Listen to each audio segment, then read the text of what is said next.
ഈ വർഷത്തെ സാഹിത്യ നൊബേൽ പ്രഖ്യാപിച്ചു. ഹംഗേറിയൻ എഴുത്തുകാരൻ ലാസ്ലോ ക്രാസ്നഹോർക്കയ്ക്കാണ് പുരസ്കാരം. 1954 തെക്കിഴക്കൻ ഹംഗറിയിലെ ഗ്യൂലയിൽ ജനിച്ച ലാസ്ലോ 1985 ആദ്യ നോവലായ സദാന്താങ്കോ പ്രസിദ്ധീകരിച്ചത്.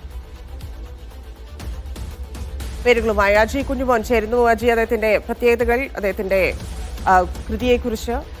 ധന്യ, ലാസ്ലോ ക്രാസ്നഹോർഗെ അദ്ദേഹത്തിന്റെ എഴുത്തുകൾക്ക് പലപ്പോഴും വിമർശനാത്മകമായ നിലപാടുകൾ സ്വീകരിച്ച് അല്ലെങ്കിൽ വിമർശനാത്മകമായ കാര്യങ്ങൾ വന്നുകൂടുന്ന ഒരു വ്യക്തി കൂടിയായിരുന്നു. അദ്ദേഹത്തിൻ്റെ എഴുത്തുകൾ അത്തരത്തിലുള്ള എഴുത്തുകളായിരുന്നു. പോസ്റ്റ് മോഡേൺ മായി ബന്ധപ്പെട്ട് മുദ്ര ചാർത്തപ്പെട്ടു അദ്ദേഹത്തിൻ്റെ എഴുത്തുകൾ. പലപ്പോഴും വിഷാദമായിട്ടുള്ള നോവലുകൾ, അത്തരത്തിലുള്ള നോവലുകൾ പ്രസിദ്ധീകരിച്ചുകൊണ്ട് അദ്ദേഹത്തെ പലപ്പോഴും ഒരു വിഷാദ എഴുത്തുകാരൻ എന്ന തരത്തിൽ വ്യാഖ്യാനിക്കപ്പെടുന്ന ഒരു സമൂഹത്തിൽ നിന്നാണ് അദ്ദേഹം വന്നത്. അദ്ദേഹത്തിൻ്റെ ജീവചരിത്രവും അത് തന്നെ പറയുന്നുണ്ട്. നേരത്തെ ധന്യ സൂചിപ്പിച്ചതുപോലെ സാന്താങ്കോ ആണ് അദ്ദേഹത്തിൻ്റെ ആദ്യ നോവൽ എന്ന് പറയുന്നത്. ഈ നോവലിനകത്ത് ഒരു ഗ്രാമത്തിലേക്ക് ഏകാഗിയായ ഒരു മനുഷ്യൻ കടന്നു വരുമ്പോൾ ആ മനുഷ്യനെ ആരാണ് ആ ഗ്രാമത്തിലേക്ക് സ്വീകരിക്കുന്നത്, ആ ഒറ്റപ്പെട്ട് കിടക്കുന്ന ഗ്രാമത്തിൽ ഒരു മനുഷ്യൻ എങ്ങനെയാണ് കഴിയുന്നത് എന്ന് ഇതിവൃത്തമുള്ള ഒരു തിരക്കഥയാണ്. അതാണ് അദ്ദേഹത്തിൻ്റെ ആദ്യത്തെ നോവൽ എന്ന് പറയുന്നത്. പിന്നീട് അങ്ങോട്ട് ഒട്ടനവധി പേര് കേട്ട നോവലുകൾ അദ്ദേഹം എഴുതിയിട്ടുണ്ട്. അതിൽ എടുത്തു പറയേണ്ടത് ഹംഗേറിയൻ സംവിധായകനായ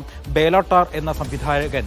അദ്ദേഹത്തിൻ്റെ രചനകൾ കൂടുതലും കഴിഞ്ഞ തവണത്തെ IFFKയിൽ വന്നിട്ടുള്ള ആളായിരുന്നു പ്രശസ്ത സംവിധായകനായ ബേലോട്ടാറിൻ്റെ ചിത്രങ്ങളിൽ അധികവും അദ്ദേഹത്തിന് കഥയായി തിരഞ്ഞെടുക്കപ്പെടുന്നത് ഇദ്ദേഹത്തിൻ്റെ നോവലുകൾ കേന്ദ്രീകരിച്ചായിരുന്നു കഥകൾ പൂർണ്ണമായും എടുത്തുകൊണ്ടിരിക്കുന്നത്.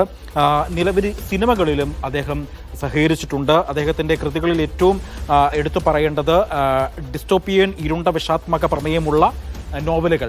അങ്ങനെയാണ് അദ്ദേഹത്തെ മുദ്ര ചാർത്തിപ്പെട്ട് ഉള്ളത്. അതുപോലെ സാഹിത്യ മേഖലയുമായി ബന്ധപ്പെട്ട ഒട്ടനവധി സംഭാവനകൾ അദ്ദേഹം നൽകിയിട്ടുണ്ട് എന്നുള്ളതാണ് ഏറ്റവും എടുത്തു പറയേണ്ടത്. അദ്ദേഹത്തിൻ്റെ എഴുത്തു ജീവിതത്തിൽ ഒട്ടനവധി അവിസ്മരണീയമായ മുഹൂർത്തങ്ങൾ അദ്ദേഹത്തിൻ്റെ നോവലിലൂടെ പ്രതിപാദിക്കുകയും അത് വായനക്കാരനിലേക്ക് വളരെ ആഴത്തിൽ മനസ്സിലാകുന്ന രീതിയിലുള്ള ഒരു ഭാഷാ ശൈലിയായിരുന്നു അദ്ദേഹത്തിന് ഉള്ളത്.